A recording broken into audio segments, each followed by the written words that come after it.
Guys, it's Monday night. We here with the Coach Reed Live Show. It's always some wild stuff going on right before we get on. That's why everybody's laughing a little bit. Some stuff we talk about, we can't bring to the live. We got to keep that between us. But I am here with my guy, Smoke Dixon, former member of the Alabama Crimson Tide. He wishes he was still playing in the secondary back there. You know, he's got a lot to say about the SEC. I got my guy, Kerry Davis, Big Ten extraordinaire, Big Ten champion at the University of Illinois way back when. You know that was a long time ago. Smash Mouth. Super Bowl champion with the Pittsburgh Steelers. We have our basketball guy who does know football as well, McDonald's All-American committee member, Brandon Clay. And Brandon, it seems to me like every single time I see you or I see your live feed, you got more. I didn't even know Adidas had all of this stuff. Every day that I get on here, you got a crazy Adidas package, right? Listen, it's good to be valued. I'll say Hey, listen. And me, I used to coach high school football. I was decent at it. They call me a has-been now, but it's all good. We here tonight. So, I can talk that basketball too, Clay. Don't. Hey, let's go. It'll be cold in no time. It's almost time. Give us like 3 more weeks, and then we get that break before the playoffs start. We can talk crazy. It'll be fun. Hey, we're not going to get on it. I do got at the end, Kerry, I was talking with Joe Sheldon the other day. Oh, yeah. And what did he say? And we had a basketball conversation. We're going to tap on that at the end. We ain't going to front. Please do. We got to have a conversation. Hazelwood Central versus Fashawn High School back in the day. Indeed. Listen, guys, we on tonight. I also want to give a shout out to Well Off Media, my guy Deion Sanders Jr., Bucky, sharing his platform with us, doing some amazing things over there. Also bought my boy Philip Dukes over there. We got a lot of great content to go over tonight. We're going to start where everybody in college football has to start. The University of Colorado wins again, guys. And I know that is becoming problematic for some people. There's an old saying, Smoke. Whoa, pause. It's an old saying, Smoke. Pause. That I gotta have new haters because the old ones have started to like me, right? And that's what it seems that's happening at Colorado. Matter of fact, this is Cortland Johnson is checked in, Kerry. Now he's also a former Colorado Buffalo, so we got another Buffalo watching the show. And I just want to see, Smoke, what can the people say about Colorado now? Pause for a second. So we got Carrie's on here, B's on here, but you threw that at Smoke. I got good hands, so I can catch them. And when I get hit on the skin, I can take that too, because I can bob and weave and get back on track. And I got a mean counterpunch. So Reed, get into your question that you just threw at me. It's a dart that you try to throw at my heart, but I ain't gonna let you take me out like that. I don't think you can say anything other than understand that Deion Sanders is one of the top coaches in all football. And what he's done in the last 2 years is remarkable. And we need to give him his flowers. You and I sat down last year and we talked about just winning 4 games and everybody's like, oh, yeah, and they were laughing. But all of us have been a head coach. If someone said on a football team you would have 3+ wins at the end of the year, we'll all run up and say, heck yeah, I'll take that. Now, if that 3 took you from 1 to 4 wins, happy. If it took you from 4 to 7, happy. If it took you from 7 to 10, you fired up. So all Deion has showed everybody is that his process of getting to where he wants to get to is a little bit different. But he's getting to what he wants to get to. And that's the Big-12 championship and a place at the table of the playoffs when this is all said and done. That's what he promised. That's what he's delivering. And he's doing it a heck of a job, playing tough on defense, competitive as heck on special teams, a little bit blunder. But at offense, with Shador and Travis, boy, the world got something to worry about. Because when you got a trigger man back there that can spin it, and you got an offensive weapon like Travis, you're putting a lot of people in conflict situations on what they want to do to defend you. Brandon, what are you seeing out of the Colorado Buffaloes at this point of the season right now? They've been able to stay relatively healthy, which is huge at the skill positions, right? That's where they got hurt last year. The lines are better. We've talked about the trenches, and I love Kerry always uses that term. I think it translates, right? They've been good in the trenches, and then maybe most importantly, they've gotten carryover. You think about last year, it was an entirely new roster. Everybody, coaches, staffers, people, it was all new. So you get some carryover, and your biggest players, your biggest stars, they all were returning home this year. There's something to be said for when you come back home and, it's just year two. Like, I've been here. I was here last year. It's not new to me. I know how to get to, the Zaxby's or the Chick-fil-A or wherever it is you want to go with. I know how to do all that. We don't have to talk about that. We don't even have to expend any mental energy on that. We could just worry about football, make sure we're getting better, handle our business. And then kudos to, obviously, Coach Prime for just keeping everybody focused on the goal. When you have that many people, Shador, Travis, obviously, with what they've got in store for them next at the professional level. Jimmy Horde Jr. chasing some of those same dreams, putting himself in position. It's easy for people to start looking left or right. You lose a game like you lost the Nebraska game. It's easy for things to go a little astray, and that hasn't been the case whatsoever there in Boulder this year. Kudos to everybody. It's happening on the recruit trail. I'll come back to that. Kerry, when I look at the Colorado team, I feel like this year they've solidified themselves in the trenches. Now, you're a guy that loves trench play. You love running the ball. You love all of that. What have you seen? What's been the biggest difference for you, the way that the lines are playing on both sides when you go from last year to this year? Man, football is an easy game, man, when you simplify it. Protect the quarterback, get after the quarterback. If you can protect the quarterback up front and move the line of scrimmage to gain yards in the running game, and defensively, if you can create penetration, those things win games. And I think that when you're looking at the Colorado team, that's what they're capable of doing in comparison to last year. Another thing that I think that has shifted or changed, they're more resilient. Like, you go down 13-0 in Lubbock, and you had your first 4 drives end in punts. 2 of them are 3-and-outs. And then your defense stands up. They continue to stand up until the offense can get rolling. Football is about being complementary. If offense is rolling, defense is rolling, special teams is rolling, you're probably going to have a good night. And when one of those phases is struggling, your defense is going to have to step up when your first 4 offensive drives lead to a punt. And so that's what they were capable of doing. It's more resiliency. It's not, I've been on teams, man, where we know that we got to get going early or it's going to be a struggle. And it's bad. It's hard. But then I've been on teams where you can be down a couple of touchdowns and it's not the end of the world. We got enough behind us. We got enough in us to get back. And I think that that's the transformation you see from year 1 to year 2. The resiliency, the ability in the trenches, and the resiliency to keep going forward even when you're down early in the game. Because going down 2 scores in a place like that on the road is not – if you're not physically and mentally ready to handle that, you're not going to be able to withstand it. And it's going to be a blowout, and it's going to happen early. And Colorado was able to get back into that game because they are more resilient and tougher.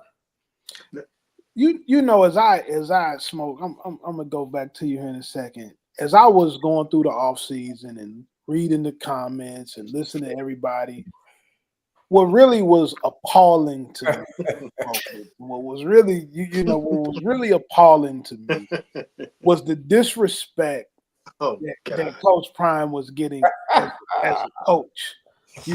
As a coach, and that's something that happens, quite a bit. Coach Prime is one of the most brilliant football minds I've ever been around. And to me, a guy that's one of the greatest players of all times, and who did play on both sides, the fact that people would think that he didn't know ball, it was just alarming to me. And so when you see his team, his attention to detail, he's also a great special teams guy. People don't really understand how well he knows and understands special teams play. Obviously, he knows the secondary and some of those other things. He's been coaching and winning for a long time. And I'm just always appalled when I hear people question his football acumen, especially guys questioning it that I also know have no football acumen, that they don't know anything about football. It's just preposterous to me, some of the comments that I hear about his ability to coach. He is very, very good, and he's. Well, Reed, I'm gonna cut you off real quick because if you're listening to people that don't know football, then that's on you, brother. Yeah, you set this up. Thank you for saying that. If you listening to people that don't know football and they telling you something, that's like somebody telling me something. I'm like, man, you don't know what that. Nah, I'm cool. I'm gonna keep moving. Kerry, you know what? I think we all just fell into the web of the Carl Reed, the Carl Reed rep. Yeah, he's been doing this, and you know me, Reed. I listen when people talk, and I see it a little bit better than I can hear it. You've been saying this for 3 weeks. I'm gonna hold off. I'm gonna hold off. You have. You think I ain't been listening to you? He has been. Right. And today's the day that you felt like, you know what? I'm past. You were a little bit nervous about 6. Yeah, we got 6. I'm gonna temper my. Then you got to 7, and you started sitting up. Said, hold on now.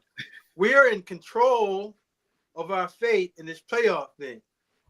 So I'm gonna go out and start throwing every one of my bullets out there. It's gonna catch somebody. But Kerry, you said something that made complete sense, and I don't think people understand what you're saying. And I'll try to explain it a little bit more. You played on teams with average quarterbacks, and you played on a team with the NFL Hall of Fame potential quarterback with Ben Roethlisberger, correct? Yep. You knew when you had Big Ben, if you were down 2 touchdowns in the first 3 drives of the game, you looking over there like, Ben got us. Yeah. Foot and James and all those guys, Joey and all those guys on defense are saying, hey, listen, guys, let's just put a Band-Aid on this and give the big man over there an opportunity to get all those guys settled down. Yeah. We know that at the end of the game, we just give the ball back to him just one time, and he's going to lead us to the promised land. And you can see that when you watch the game with Shador. You saw his leadership when he went up and down that sideline and challenged people. And now everyone's going to point fingers like, oh, my God, he's getting in people's faces. No, he knows his guys. Right. Those are his soldiers that he goes to war with every single day. And he understands, how am I going to get these guys going in a hostile environment in Lubbock? A lot of it's on me, speaking of Shador, but I'm going to take it off my plate and put it on the opposing defense. And I think you're just seeing just a steady growth of a coach in Coach Sanders that he's grown to as well, Reed. I know you knew that he was this good. He's showing it to the world. And everybody that didn't know that Shador was a leader, you're seeing that. And if you didn't understand that Travis Hunter is the best 2-way player in college football right now, that's what you're seeing week in and week out. Y'all call me a hater, but I only speak the truth. Hey man, I didn't call you no hater, man. And I didn't call you a hater today. Right. I didn't call you a hater Not today. right? But I'm gonna tell you what, this is something else. If you get to hating too much, I'm just gonna bring Deion Jr. with me because he showed that ball boy. He'll get you up off of us. Right? Hey, that's a real muscle right there. Hey, he ran up on Buddy. Listen. And when Smoke was playing corn at Alabama, he couldn't jam the receiver like that. That stiff arm. Hey, that's all I'm saying. So I know who to bring with me. You know what I mean? If anybody give me any problems, Bucky got my back. So I'm not worried about none of the hate that nobody brings me. Hey, Reed, real quick before we switch off of this, one thing I want to say, and all 3 of y'all will feel me. When you start to put together the results that they put together this year, not just the players in the NFL pedigree and that piece of it, right? But a guy like Seton, who's not a part of the family, as Smoke likes to, acknowledge the family, the Sanders family. Seton's a different guy, not part of the family. No, but you can't catch a break today, Smoke. But it's been cool to watch that happen, and now because of that evolution, you're starting to land some other recruits, right? You've got the Adrian Wilson kid, 4-star receiver who's already committed. All signs are pointing to Juju Lewis maybe coming that way, right, to play quarterback as Shador lead. All of a sudden now there's a train of guys behind this first train, and that's what happens when you have some success is that first train goes well, people reach their desired destination, they get off to their next stop, but you have another train right behind. And that's what's starting to happen in Boulder. Should Coach Prime decide to go ahead and stay? Obviously, the NFL is going to be calling. There are going to be some suitors for him. But should he decide to stay put, he's not going to have any lack of talent. And that transfer portal is going to be portaling. come January. I can't wait to see it. I'm gonna tell you what, it's easier to recruit when you win. Absolutely. When you're winning football games and they can actually see that the way that you wanted to do it and the product that you're putting out there works, it makes the recruiting game totally different. And now you're just not getting one guy like Travis Hunter or Jordan Seaton to believe on you. Now it's droves and droves and droves of guys. Every week I get hit by somebody that's trying to get in touch with Coach Prime, that's trying to get in touch with the staff at Colorado. So the talent that is interested in going there right now, the talent that is trying to descend in Boulder, it can keep that program going at a trajectory, especially because he built his roster differently than what people feel. People feel like your foundation has to be high school kids, and they still have recruited some high school kids. They had a true freshman walk-on playing center, Cash Cleveland. They did a great job, in the game on Saturday. So, but now you get a better quality high school player overall. Smoke, we're gonna go here, right? Because I normally would start with Kerry on this because this is a Big Ten thing. Right? I'm gonna start up here with Smoke, okay, on the whole issue with Indiana, Michigan, right? Pause for a second, Reed. Pause for a second. I ain't gonna hold you. You can't come to read that first. You gave your man Kerry. I know that this is St. Louis over everybody and all that. You listen. Hey, you can toss that at me whenever you want. You know how I catch it, right? But we're not gonna give a pass at least 2 weeks in a row to Kerry because he says he needs more time. I think time has shown us that the question that you're gonna ask and the conversation that you need to have is to my man over there. When you right, Kerry, right. I might not need another week. Oh, he might not. He don't need this week. Go ahead, Reed. I was 20-15 over a Michigan team that is down in the way that they are was a bit disappointing. At home, Indiana's a team that's been averaging 30, 40 points a game, and they have been blowing people out. But we talked about this, about the level of competition that they have been facing, and when they face better competition. Now, Michigan, and I thought about this as well. I was like, man, when do you think the last time, if ever, Indiana was a 10-point favorite over Michigan anywhere at any point in time? They were 13 and a half, 14-point favorites going into that game. Michigan is one of the worst Michigan teams I've seen in a long time. Kerry, you forgetting like 3 years ago they sucked too. No. My brain goes back to the Rich Rod years. Like those years were bad. Yeah, they were trying to get rid of Jim. They were trying to get rid of Harbaugh. Kerry is going to always take the opportunity to do this. He's going to always take the opportunity. They have used 3 quarterbacks this season. They've settled on this quarterback at this point, which he threw for 137 yards. Like, they can't pass the ball. So how you don't got 8 people in the box? It should, to me, Indiana should have blown this team out. God, that's just my personal opinion. Man, that's how I feel. You know what, Reed? It's best that let's pretend like Kerry didn't even say nothing. Go ahead, man. Listen, you disagree? You disagree? Michigan is terrible this year. I gotta blame this on. And I would tell Foot that. I would tell my boy Cato June that. And they would probably agree. Listen to this. Michigan is terrible this year. No. This is why I came to you first on this, because I didn't feel like hearing it. I didn't feel you owe the fans an apology. I knew that he was going to instantly go to hating on me. Y'all think Michigan is terrible this year? What do y'all don't watch Michigan play football? I watch. We watch.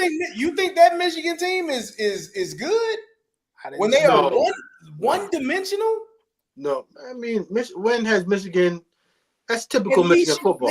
At least you had the threat of a pass with You're JJ correct. McCarthy and You're Matt correct. Garrett. Like you had a threat of it. You're correct. I would go man to man. Loveland is the only person I might have to put my best player on. You do. And I'm gonna go, man. I'll put 9 in the box. You ain't gonna run but 2 people out. Here's the For problem. the back if you decide to swing them. Right. They are terrible. Here's the problem with the Big Ten and with Big Ten people like yourself, Kerry Davis. I asked a question about Indiana. I didn't ask you. And so I asked you a question about the university. By me talking about how terrible Michigan is, that should give you your answer on Indiana. I don't need to see them next week. I don't think they're number 5 in the country, and I think they're gonna get the hell slapped out of them next week in Ohio State. Wow. I mean, wow. Okay, go ahead, Reed. Well, I know you well enough to know you in your heart of hearts. You feel the same way, but you tell me how you feel, brother. I'm gonna tell you. I'm gonna tell you how I feel. Go ahead, Reed. Go ahead. We're gonna pretend like, whoo, he came on the top rope, elbow, Dusty Rhodes. Dusty Rhodes. Indiana University, Coach Signetti has done one of the best coaching jobs that we've seen. Absolutely. They have. And him and Coach Prime are the front runners for Coach of the Year, right? Correct. So we can't disrespect Indiana by saying, oh, well, Michigan is down or they haven't played. Nobody has ever talked about Indiana football. I know. This is their first 10-win season ever, if I'm not mistaken. God, like in ever. When have we talked? Like, who cares about Indiana football until now, right? Now people are studying what Coach Signetti is doing, so we can't be disrespectful. So I'm not. I don't. When you show me a product that is the product that Indiana has shown me this season, and then you go out there and play in that manner against that level, I don't get. This is my thing. The name on the helmet at times, especially at the collegiate level, can change the perception. If you put them same damn players for Michigan in a Purdue helmet or a Northwestern helmet, Indiana beats them by 40. What are we talking about? Kerry, you know what? I hear what you're saying. I'm not disagreeing with what you're saying. I don't believe Michigan is the same Michigan team they were last year. No. Obviously the quarterback, I mean, when you lose more than half of your team to the NFL draft, that happens. And they're not good. No, they're a 5-win team. They'll go bowling and win 7, right? So bro, stop. We Kerry. Michigan ain't in the mix. Yeah. Does Indiana belong in the playoffs? Let's get back to that. Yeah, absolutely. Hey, let me go. I'll let you know next week. How about that? I gave you my answer. Clearly, you didn't like my answer. I didn't like your answer. I gave you my answer. I didn't like your answer. I'm gonna go to Brandon. I'm gonna put y'all on pause for me. Let me go to Brandon.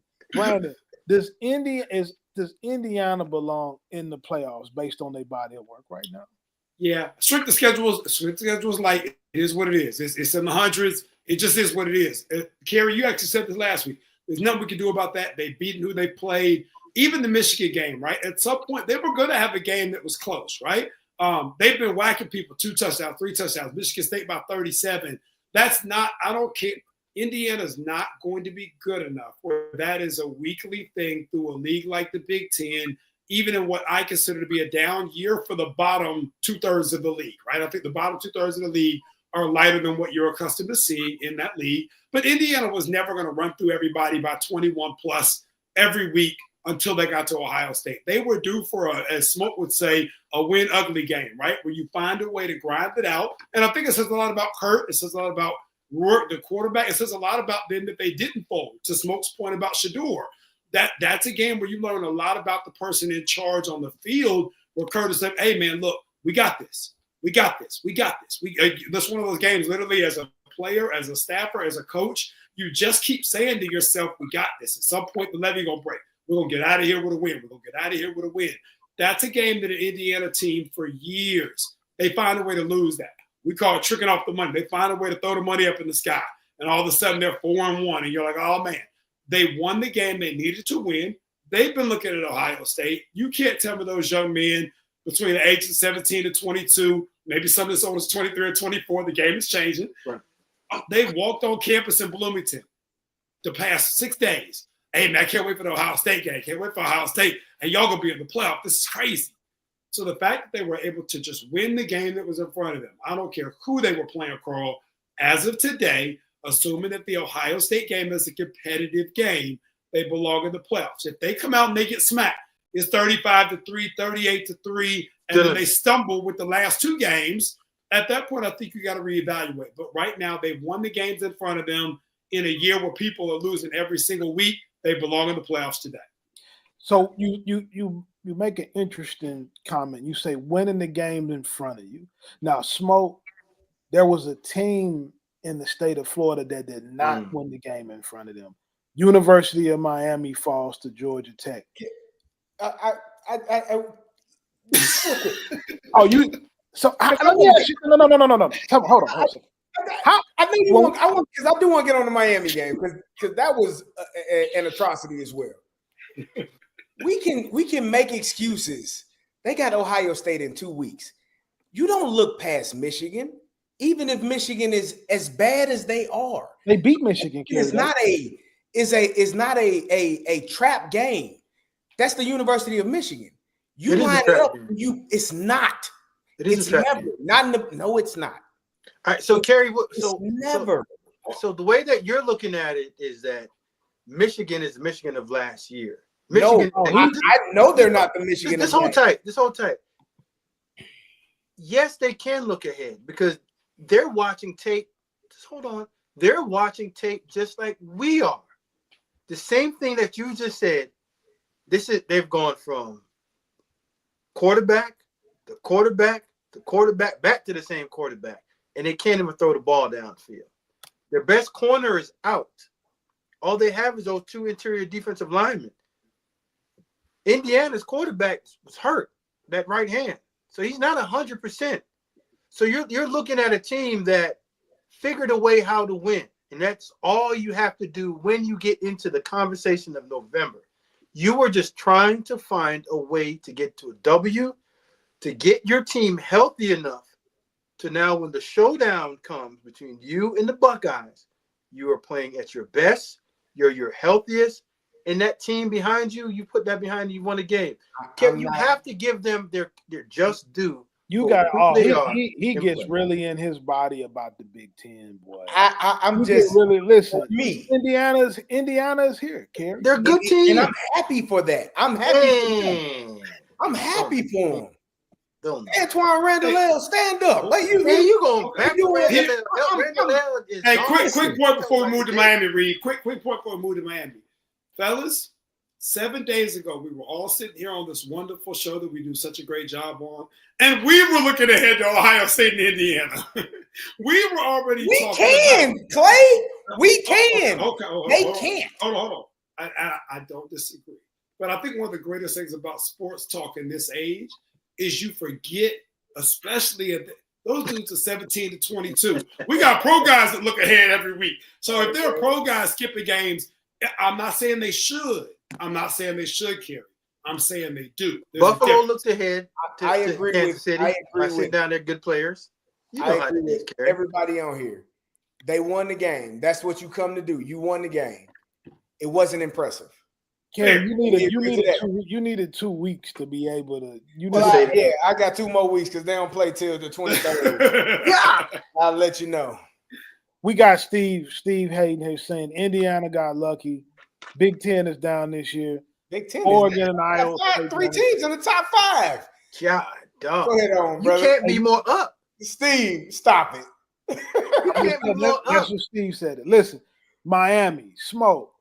Ooh. What you think about the Miami game? Miami losing to Georgia Tech.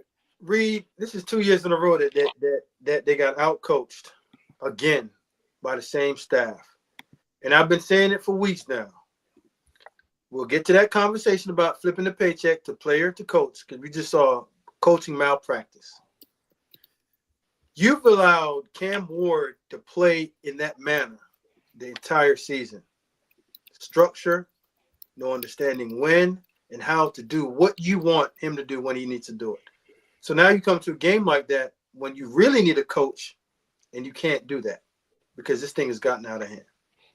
They got the ball ran down their throat. Kerry was hitting me up all day, man. Who's the linebacker? Who's spitting it? hey, Kerry, you played against Jason Taylor, didn't you? You knew Taylor was gonna get after that daggone quarterback. Not too much in the run game. He coaches the edge players for the youth. They can get after the passer. That run game, not so much. So when you look at Miami, it's been the same recipe, Reed, to beating them. You get it muddy and you physically outplay them. And for the most part, and I know Mario is all about physicality, your team is not showing us who you are, and they don't have a true identity other than Cam Ward running around, playing off script, and throwing the ball up and bailing you out. At some point, that Cinderella shoes on Cinderella, yeah. Them glass slippers break. Can you develop an identity like that in the transfer portal era with guys coming and going and the money about it involved? Can you develop a power running situation like that? You can. But Reed, and I wanted to say something to you about this a while ago. We have to look at this whole entire era a little bit different. We got to look at it almost like the NFL. Every year it's a new team, unless you've had that team together for a 4 to 5 year stretch. When you have a veteran team that you just got rid of, now you have a new team and it's really good, you're going to wait until about November to truly figure out who you are, to find your identity. But you start with that identity earlier on in spring ball for college. And I think they don't have a true identity because they're not working at it. I think they've given up on it. I don't think they have enough discipline to say who they are. And quite frankly, we don't know what Miami's identity is, even before Cam Newton got there. Like, if I went around the poll right now and said, if I asked you to give me 2 words for Miami football right now on offense, defense, special team, we'd all probably say something completely different. Because we see something completely different all the time. So yes, you can establish it. It just takes a special person. It takes time to establish it. We saw that get established this weekend for Alabama 2 weeks in a row now, 2 games in a row for what they did against somebody's Missouri team, and then what they did to the Tigers. So we just been grabbing Tiger tails and been just tossing them all over the place for the last 2 games. Listen. Go ahead. First and foremost, what's happening? Styles make fights. Yep. Right? Georgia Tech is a tough draw for a team like Miami because they run gap scheme run so well. They run counter and power, down, kick out, as good as anybody in the country. Mm-hmm. Double team at the point of attack to the backer, wrap around for the guard, play side power. It's tough to stop gap runs. Most teams are designed to run fit on zone, but the way they come off the ball is tough. I think they had, 275 yards rushing against the University of Miami. So even when you're thinking about Cam Ward really is not the issue in that game. The issue is the defense is bleeding out. So, go ahead, Smoke. Go ahead. But Reed, you, myself, Kerry, and Brandon knew what Georgia Tech was going to do. What I'm saying in terms of just the standard and what your discipline, your culture look like and identity look like, you don't have that identity on offense or defense. You don't. So that defense has always been an issue of stopping gap scheme runs and power down inside zone run teams have always given Miami an issue. And even it really, Reed, you know what? No. Because the problem was also on the edge. So you can't say it's a straight gap scheme. It was issues all over. Because it was not just they did whatever they wanted to do. You just don't have no identity. They ran option, they ran zone read, they ran quarterback power, they ran every type of run you want, and they ran it to a T. And I text you all in the group at one point. I said, y'all think Miami D coordinator know they're gonna run the ball? Like, have they figured out that they're gonna run the ball on the edge, like pass on you? Like it's. But stop the damn run, man. Stop the run. If only it was that easy. It is that easy. It's not that hard. If they're running power, if they're running counter, you might maybe Miami, you got more athleticism than most teams, I'm assuming. Maybe you wrong shoulder it. Maybe you allow your linebackers to scrape over the top and make the play instead of same arm, same leg and getting kicked out and then getting gashed straight down the middle. But Gary, when you wrong shoulder the trap, if you wrong shoulder and they go in zone, or if they go in counter read, now you've just given up the edge. You got to be able to. Your linebacker is scraping over the top. Until that defensive end stop running up the field to go get a sack on a run play. How about that? You got to play the run. fellas, check this. I stay in Atlanta. First of all, Brent Key's done a great job. That's my opening statement on this subject. Against Miami, yeah. No, just in general. Like when you look at credit where it's due. When you look at Brent Key, like just in totality, I'm just shouting out Brent Key in the program. They've done a great job, respectfully, this year, right? They've made Georgia Tech competitive. To your point, Smoke, you know what they're bringing.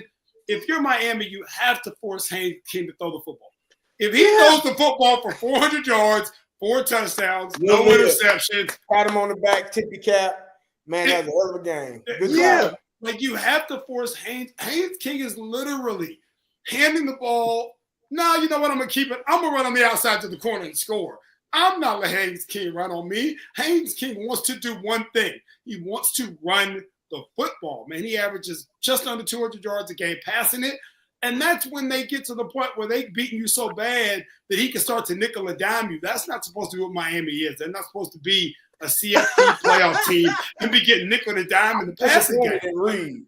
Or if you guys cut on the film against Virginia Tech, same thing. You cut the film on against Cal, same thing. Yeah, man. So, Reed, listen, I'll say it again. There's no cultural identity on any side of the football, offense, defense, or special team. And again, that's why I come out and I said, at the end of the day, there are some situations where we can flip the paycheck and nobody else would even have a question about it. I will say this as well, because we talked about Heisman's last week, right? And I think we all had Cam Ward on our Heisman list. And I don't think that one game takes him off.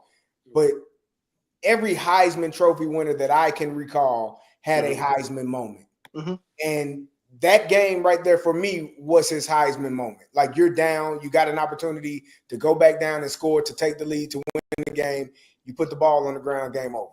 Like, Kerry, I understand. Yeah, he's done. But Kerry, with that said, he's come back like 3 times already this year and had Heisman moments. So you can say he took an L for that game, but you can't say we need to remove him from the Heisman Trophy. No, I didn't say that. I didn't say that. I said What he really is trying to say is that the Heisman Trophy winner should be at the University of Colorado. That's what he's trying. Travis. That's what he's trying to do. I said. So even with that said, I'm with it, and I want that to happen. But Kerry just trying to make an argument for a guy that's played every single game this year, and is the sole reason why Miami is in a conversation still for the playoff. He's the sole reason. Is when you are the best player on the field, I need you to be the best player on the field. If your defense is getting gashed, like to the manner in which they were, and you got the ball with an opportunity to go win the game, I need you to put your team in a position to win that game. Every time? I can't lose. So listen, I mean, you guys are football guys. Now here's what's messing me up about you two. Like I'm talking to one guy that said every time. Yeah, hell yeah, every time. No, what you doing? This is ridiculous. I'm talking to one guy who's an SEC champion, played in the NFL. I'm talking to another guy who has won the state championship, the Big 10 championship, and the Super Bowl.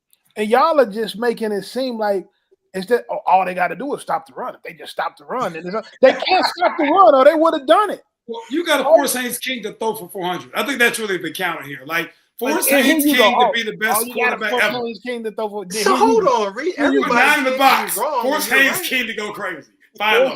Force Haynes King to throw for 400 yards. It all sounds sweet. Y'all make it seem so easy. So what should they have done defensively to force them to do that? What should they have done? Should they have put 11 people in the box? I'd have put 9 in there. We're going solo on the outside. No safety help. What should they have done? They should have tackled better, and they should have been – they should have had more people in the box. Well, What am I Reed, worried about? It's the same thing I just said about Michigan. Why do I care if you throw the ball? You can't. You have not shown the ability to do it. So the one thing, like you love Nick Saban. I think he's one of the greatest coaches to ever do it. I think the greatest. I think Bill Belichick is also one of the greatest coaches to ever do it.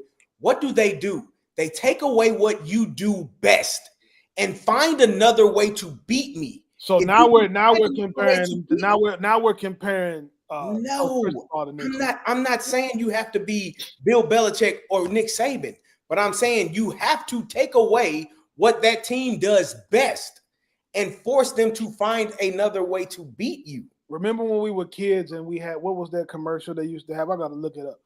They had an egg and they say, this is your brain on drugs. That's what I think. That's what I think every time somebody uses Saban and Belichick as the person Smoke. compared to him. I got one for you, Smoke. Here's the phrase of the night. Coaching matters. Coaching matters. Hey, Reed, you know I went back and I watched all 22. All right? You know I went in hard on it. Again, schematically, they still don't have a clue on how to defend gap or zone read or quarterback run. They don't. You see three guys in the head in the same gap, and you know that. If there's three hats in the same gap, and you know that multiple times. That business. If you don't have integrity on your edges, so you're asking us to go down to Miami and become their coach. I'm not going to give them any secret sauce tonight. I'm just going to tell you what I see that's not getting done. And maybe if you do it, you might get it fixed. If you got three men in the same gap, you're going to get gashed. Gap integrity is the first rule of defense. Everybody knows you got a gap. The first play of the game. What are we talking about? The first run play of the game. You have 1, 2, 3, 4, 5 guys outside of the C gap. And you have 4 guys on one. You have one guy in the middle with a puller and a running back coming at him. So again, down, kick out. So you saying based on alignment they had no. Based on alignment, you have issues. Based on playing assignment sound football, you have issues. It's called discipline, integrity, identity of what and how you are going to play. If you just said it, if we're going to wrong shoulder, we wrong shoulder. If we hammer, we hammer. If we play 4 eyes and make everything bounce, that's what we're going to do. But I need to see how you are going to defend inside zone and gap schemes moving forward. And I don't think it's nothing about any coach being bad or good. I just need to see how you are going to defend it. And I haven't seen it being defended on a consistent basis to walk away by saying, you know what? They're going to do it when they see the next team that does A, B, or C. And let's say this, because sometimes as a coach, y'all all know this. You tell them what to do, and then they go out there and do something completely different. But I had a wise coach tell me something that I've always stood by and I've stuck to. He said, you either coaching it or you allowing it. Mm-hmm. It's one or the other. You either coaching it that way or you're allowing it to happen. So if you got 4 guys in the wrong gap and you didn't coach them to do that, then you allowing it to happen. Because 2, 3, 4 of them need to be standing next to you till they figure out which gap they supposed to be in. Well, I'm going to say this before we move on to the next topic. Speak for yourself. My guys never did that. They always did. Wow. Yeah, okay. We didn't have hey, so listen, many phone calls as this man done had with me. Players not doing what they were supposed to do. Yeah, next topic, sir. We're gonna go. Now listen, you talking about defensive integrity. There was a defense that's normally the elite that has some problems this weekend. And I'm going to start with the guy that's a homer for this program because y'all gave me so much work a couple weeks ago with the University of Missouri. What happened to Georgia, Brandon Clay? Oh, you hate to see it. Yeah, hate to see it. I think it's a multitude of things, right? Ole Miss is good. We'll start there. Respect. I always like to respect the opponent when it's due. Ole Miss is good. Lane Kiffin has done a fantastic job with that program. We talk about this every week. They got guys that are going to play on Sundays. They got guys that are going to be draft picks. Heck, even the wide receiver they had that's so good that didn't play. This week they've done a great job. That's my opening statement there. We weren't very good. Carson Beck, just struggled. It's just been, and with each game, progressively more and more of a struggle for him. You hate to watch it happen, right? It's funny. I was talking to Dante Grant, a friend of mine, lawyer, NBA agent, does a great job. Carl, you've talked to Dante. We were having a conversation this week, and he said, "What do you think?" I said, "Man, new levels. Carson Beck starts the season, potential projected night one pick, whether he should be or not, right? That's floating. It's very prevalent on the media. You can see it. You can read it. He's played. He comes off a 24 touchdowns, 6 interception season last year, 3,000 plus yards. He's rolling, and we lost Ladd, lost Brock. Tough. Always losing to guys on the defensive side. That's just what Kirby and them do. They're going to turn over defensive guys to the NFL, but offensively, we lost a lot. And Nate Frazier's been really good. We don't necessarily have the same weapons on the outside, but Carson's he's been forcing the ball into some places that's not open. You can't throw 3 picks every single week and expect to be good football teams. Ole Miss is a good football team. And so at some point, that stuff catches you, right? It didn't catch us in the Kentucky game. Obviously, Alabama, we weren't very good in the first quarter and a half, and it kind of dialed it back in. Texas played well in the first half, but just tough game. And you play enough of those against good teams. And I think that's my statement about the Big Ten. Without disrespect, this is no shade here. But the SEC's got 6-7 teams this year that on any given weekend on a Saturday can beat you. The Big Ten has 4. There's a separation there, and that's okay. I think it's a simple point there. I love the way that you guys try to trick the viewers, right? Let me finish. I love it, and I hope that they catch it. And I think the people who watch our show are very. Hey, Gary and Smoke gonna come back to that in a second. Let me finish this point. I'm out of here. I got one for Reed. Hold on. So my last point to this, and this goes back to finishing off the thought about Carson and the new NIL era, and I think just kind of where we are, right? You driving a Lamborghini, you're a pro, right? You got a Lambo, you driving a Lambo on the campus. Your girlfriend plays in Miami, but you live in Athens. He's thrown 5 touchdowns and 9 interceptions since she came to that game and posted on social media. It's hard. And I think that goes to your point, though, Reed. It's all of it, man. It's hard to deal with the new levels. That's a net. Hey, B, let me get after call Reed real quick. Go ahead. I got a few bones to pick with him. Hopefully these are oxtail bones. So I know how y'all get down with oxtails out there. You put them on the grill. You do whatever you want to do with them. Smoke them. I just had some oxtail last week, man. I'm Jamaican, so y'all know how we get down. Reed, this summer, you and I sat on the show together, and you belittled me and told me how much of a square that I am and how much coaching matters, but Kirby Smart has the heartbeat of his team.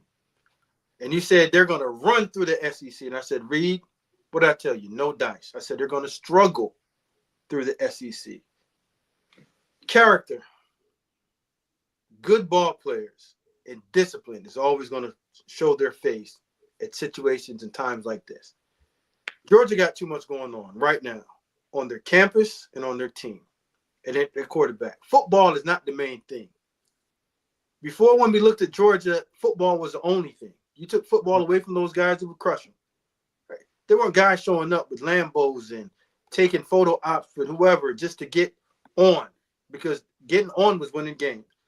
But Brandon, you guys have a real live issue. And I'm not saying that you can't fix it, but your offensive line is not the same standard of what Georgia's offensive line has been in the last few years. Lost a great O-line coach in Matt Luke. There you go. Great O-line coach. One of the best. So one of the best B, in the country. So B, you cut the tape on, and your best offensive lineman that just came back, Tate Ratledge, just came back. He got wore out.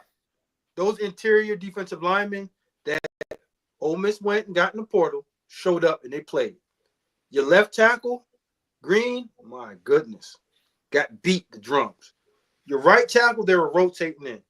So when you leaned on Georgia, you always said Georgia can win the game the way that Kerry wants to play it.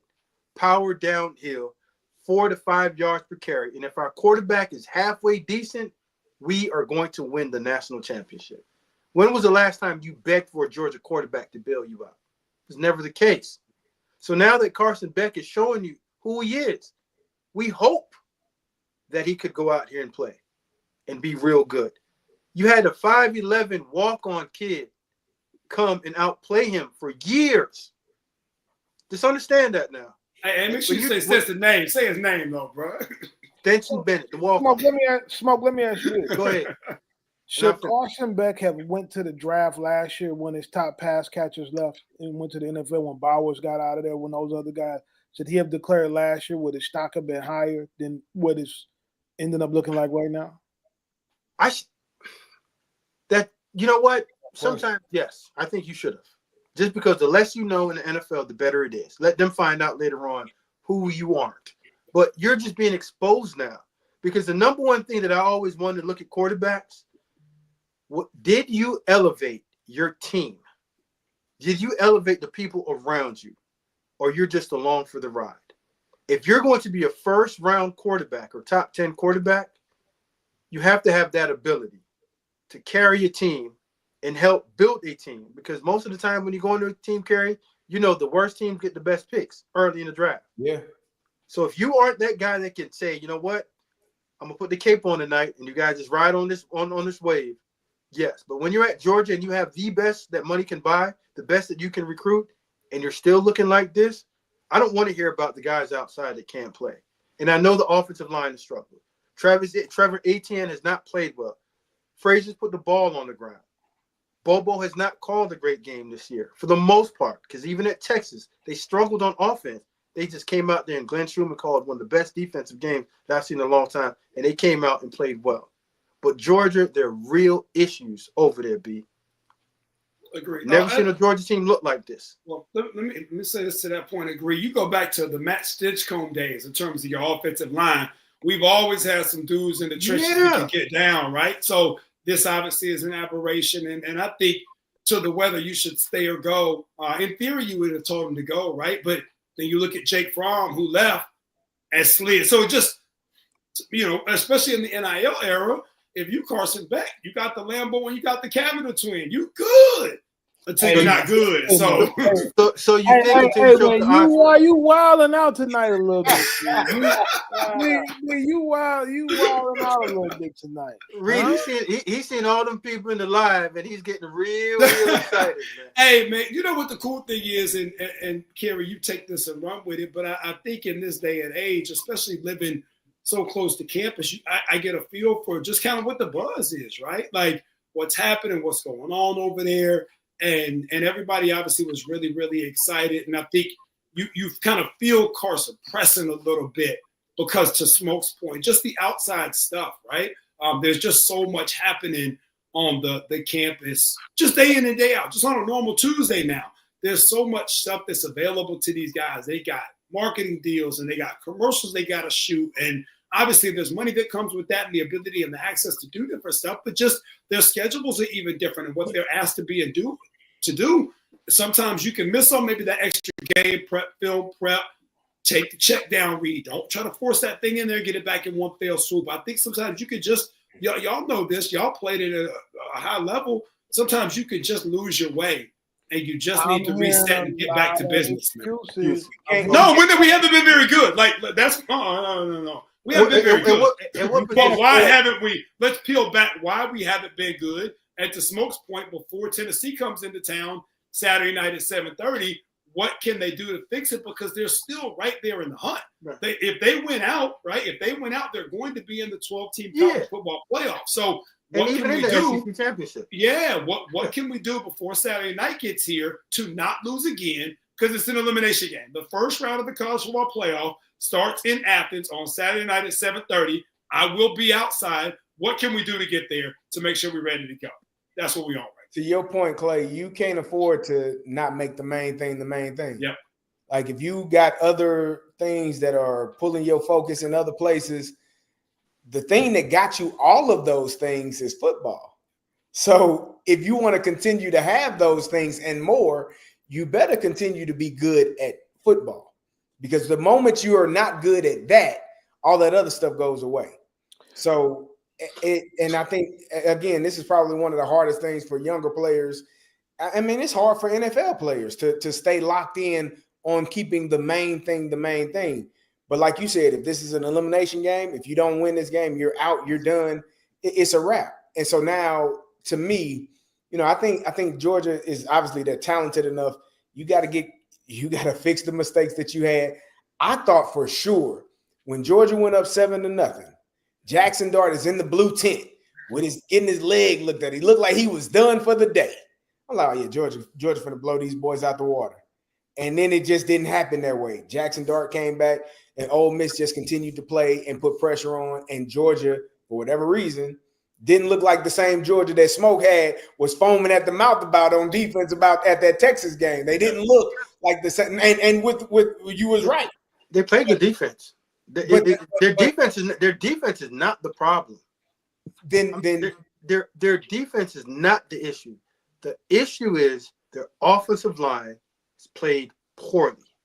You got to figure out a way to fix it. Well, we don't have George Pickens or AJ Green or one of those guys to cover up those mistakes. Those guys is pretty good.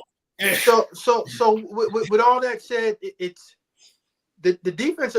Your defense at times you put so much pressure on them. At some point, they're going to break. Yep. And it's not the same 14 guys that are going to get drafted type of skill players anymore. That's there right now, and they're playing up to that level. No, but they're still good enough. But when you saw that interior of their offensive line just get pushed back, they couldn't even get a yard on 3rd and 1. Yeah, you're not used to seeing that. Georgia. You're not used to seeing that. You're not used to seeing that. You're rotating offensive linemen just not to give them reps to get better because they're playing poorly. And the guy that everyone's been screaming about, yeah, wait till Tate comes back. He's back. You don't want him back because he's a little bit banged up. They need Dylan Bell out there too. Yes, but again, when your players are getting in trouble and getting removed from the team, you start losing the depth and you start losing that mentality of afford who you can afford to be. And if you can't afford to be locked in like Carson Beck needs to, you might need to get back to football and make football the main thing. At one point when that was important to you, people were talking about you being a number 1 quarterback. Now that you want to be a social media superstar, now you're losing some of that. Now, Reed, I'm going to throw something at you. We all are athletes and we love playing whatever ball that it was. Whenever you could take that away from us, you gave us a challenge and said, hey, listen, this is your week or this is your day. If you come out here, you practice really good, you're going to start. You came out there and played your best. This is Carson Beck's moment of truth. This is your playoff game 1. You had that against Bama, not so much. Didn't play well. You can study the stats. Those numbers in the second half, I'm not blown away from them because those are open receivers, and he threw it to him. Texas didn't play real good, right? So now you have every NFL exec saying, okay, how is he going to play? Jalen Milroe had that opportunity. You saw what he did. He came out back against the wall and showed you in LSU, this is who I am. He came out against Georgia and showed you who he was. Shador has shown you that the entire year. Cam has shown you. The guy that we're all waiting on to say, can you? It's Carson Beck. And right now, he's played at a D or C level and hasn't shown up in big games. Well, Brandon is going to say it's because he's on Instagram too much. Brandon. That might be a part of it, Reed. I'm hearing Instagram. I'm hearing girlfriend. Let's not forget the Urus. Hey, that thing clean though. I ain't gonna hold you. I saw him driving through the streets of Athens. Hey, is that Carson Beck or is that Anthony Edwards? They fly now.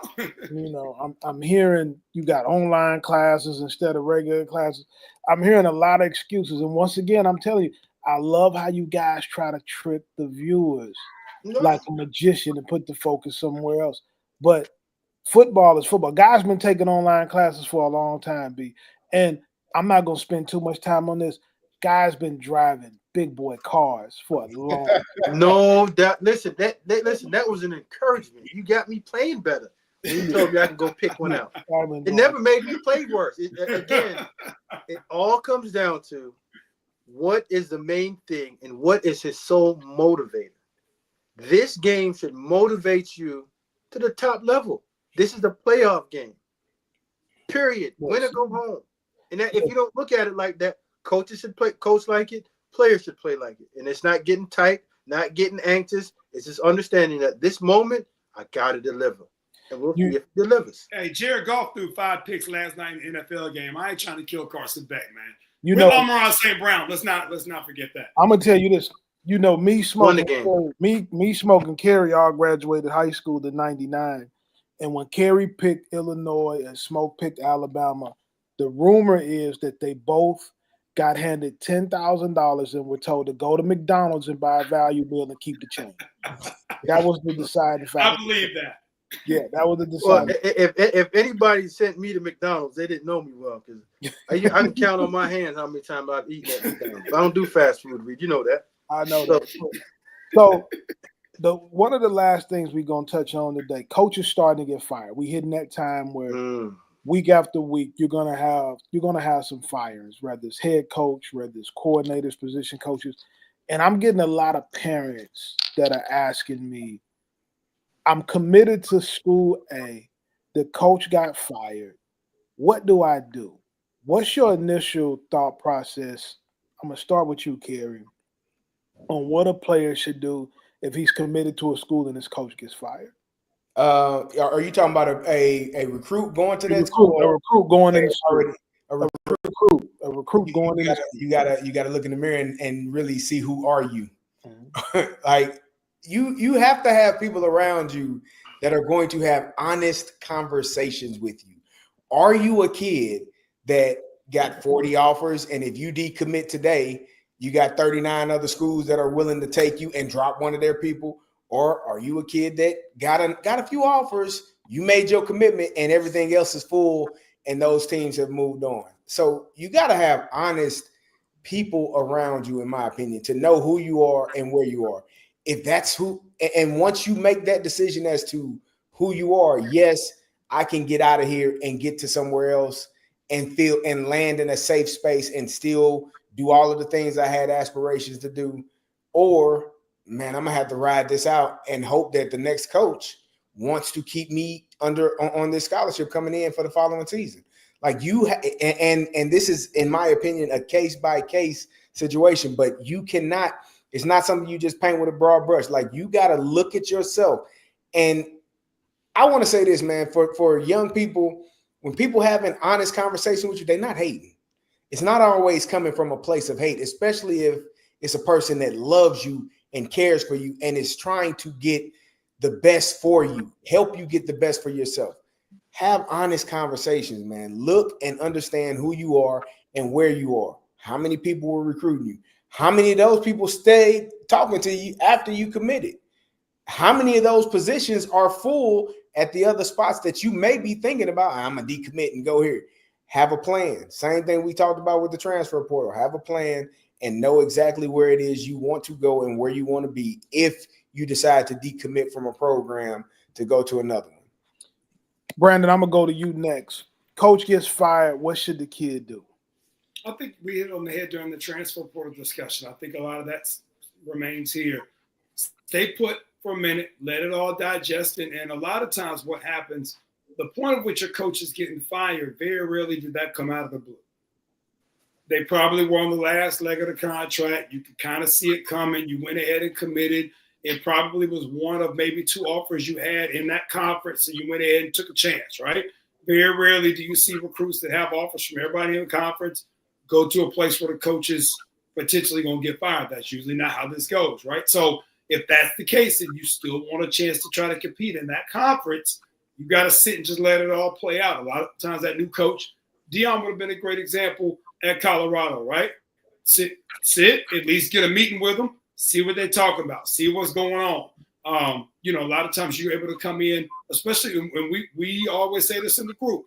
If you go come in there, if you're a kid that's going to be on time, at weights, if you're somebody that does everything right and you're willing to put some time in, maybe even wait a season or two, be really good as they develop that thing. Then you sit and you wait and you play it out. But if you're trying to get on the field right away and there's a change in staff, again, I would sit and have the conversation, but I think you got to be honest with yourself, Kerry, hit it on the head, look in the mirror, and then maybe potentially look at to make a move. But a lot of times when people get let go, there was some warning signs before you signed that was going to be the case. Where were you being recruited to before that? But I would just sit, don't do anything rash if you're trying to stay there. But if there were a couple other schools that were maybe a level below that were really, really good, had really successful seasons, better call and get you a spot ASAP before they fill them things up. So you got to figure out what you want to do as a player. You trying to go to the biggest brand name, or you may be trying to go somewhere where they just won, get better, and then that coach potentially moves up to the school of the conference you want to play at. So a lot of different dynamics there. Smoke, I know you get a lot of calls from kids and families too, and the knee-jerk reaction is typically emotional from probably even more so the parent than the kid. What would you say to a parent in this situation when the coach gets fired at the school their kid is going to? Well, as a parent, your job is to always see the big picture. As a guardian, a mentor, it's your job not to get so much involved in a relationship with a coach that you're emotionally driven by what happens to that coach. It's coaching profession. Reed, you know it. In 4 years, everyone is either moving on or moving out, because that's what happens. So for the parent, I would always ask them and say, what are your intentions for this young individual that you're handling? Is it your intentions for hopefully that the institution has a good athletic background, and there's a reason why you're going there because there's more to offer that person other than athletics. Right? So if you're only going there for football or for that portion of it, athletics, then I don't think you've done enough in terms of your research overall of deciding on what school to go to. Because at some point, you and I, all of us know, we're going to lose a game. It's going to suck. You're going to want to go back home, but something else has to hold you there. So to me, when I would always tell parents about making that decision, you have to find 3 parties that you're connected to. If it's a coach, fine. That's a personal relationship that you have. You have to find someone within that team, right, culturally, that you can connect with your classmates and also with the school. You got to connect with them. So if all 3 of those things disappear, then you have to go. But if one of those 3 disappear and it's the coach, you have to look within and say, were we only making that decision because of the coach, or are we making this decision because of the institution and what it can provide for us down the road, other than 3 or 4 years from now? Because everyone walks in thinking they're going to the NFL and NBA or major leagues. That's not the case for most of us. It's only 1% that happens to. So you have to find something else that attracts you to that place that you can hold on to in your time of need, because it's going to get dark. We all know it does. You're going to lose a few. Coach is going to get fired, or the coach might end up leaving, going to the NFL or another school, and necessarily can't take you with you. So if your decision was to hang on to this coach as a knee-jerk reaction of him saying, you're my guy or you're my girl, then you're getting recruited in the wrong way, because you're only going to the school for a person, not for the institution. I went to Alabama because I wanted to be a part of the Alabama Crimson Tide. So if coaches left, hey, listen, I'm still here because a lot of the people I came with, and the reason why I went down there is also because of my classmates. I think that, Smoke, you played at Alabama, and most kids are not going to get the opportunity to play at Alabama. So I think one of the biggest problems that we have in recruiting, when people look at recruiting, when you look at rankings and the reporting and the following of college football, we really given 95% of the press time to 5 to 8% of the players. And so people try to relate their situation to what those guys are going through, but it really doesn't apply. Rule changes, coaching changes, different situations don't affect the top 10% of kids. Right. So you have to look at it like this. Every kid needs to go into college understanding that the likelihood of them playing for the same head coach for their entire career is very slim. Or position coach. That's even less. Yeah. You're going to definitely play for multiple position coaches at a minimum. You're going to definitely play for multiple coordinators.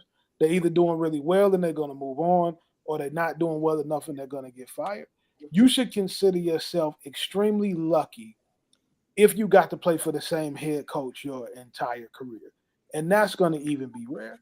So you have to go in there with the mindset that I have to be able to adjust my game, my attitude, my work ethic to no matter who shows up in this building.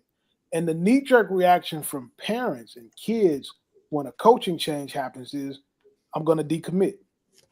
I'm going to immediately go in the portal. And then what they've done is they've kind of set their future career up for a roller coaster, and they're going to end up on a different ride, right? You might end up having to go to a lower situation, a lesser situation, and you might find that the new coach actually likes you and wants you to continue to be a part of this program because they still got to recruit and field the team. You cannot let emotions guide you when you're talking about college football recruiting. We've seen situations where guys have been signed on National Signing Day, and then the next day the guy gets fired, or the next day the guy leaves and takes another job. It's really not that kind of connectivity to it. You got to be ready to ball and go to class, no matter what the outcome of the situation is with the coach. And the problem that people have is the connectivity comes from a coach because it's a coach that's recruiting you. So your hope is that you get to play for that person, but you got to have enough wherewithal and self-awareness now to understand as a parent, we've been going into this too long. You're not going to play for that guy for more than a year or two, right? And you just got to be prepared for that, no matter how it makes you feel. But guys, you know that most people are ran by emotions.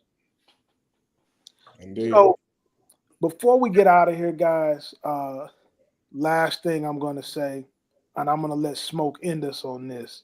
And I'm just going to throw this at him. He wasn't even expecting this. Florida decided to keep Billy Napier, Smoke. Right? What's your thoughts on that?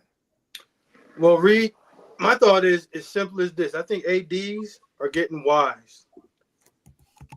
At some point, you got to let these guys coach these contracts and stop paying them to walk away. If I signed you up for 4 or 5 years and that's what's in the contract, and you don't have the money to buy him out, if, like you just said, if you don't have the next best guy coming in, what's the purpose of giving this person an opportunity to leave and getting the same thing in? I don't disagree or agree with what would happen, but financially, when you look at it, Reed, we've been saying it for a long time. Florida's not in the place of paying out Mullen and Napier and staff, get a new staff, and have new collective money. That's close to almost $200 million. That's a one knee-jerk reaction to firing Billy Napier. That's what you're going to have to pony up for the next person to come in. And I just don't think that Florida has that capital. And I think that AD sat down, looked at himself, and saw what was out there to get. And I don't think he saw that was that much better than what he had in-house. And he's just going to live with it for another year and then figure it out after that. Guys, we're going to get out of here on that note. University of Colorado plays Utah next week. Big noon kickoff for Colorado. And I'm hearing, and this might excite Brandon Clay, Young Thug might be. Free Jeffrey, that boy home. Thug is home. All the young people be excited about like, Young Thug is home. Oh, man. Hey, he's Atlanta, but he don't live here no more. Shouts to the probation. Leave that man alone, man. He got to stay out. Hey, listen, stay away from Brandon Clay if he is in Atlanta because Brandon Clay like to talk about what's going on your Instagram page. Hey, don't let me drive the yours, man. That's it. Guys, it's been Monday night. Thank you all for everybody checking us out. We'll see you next Monday.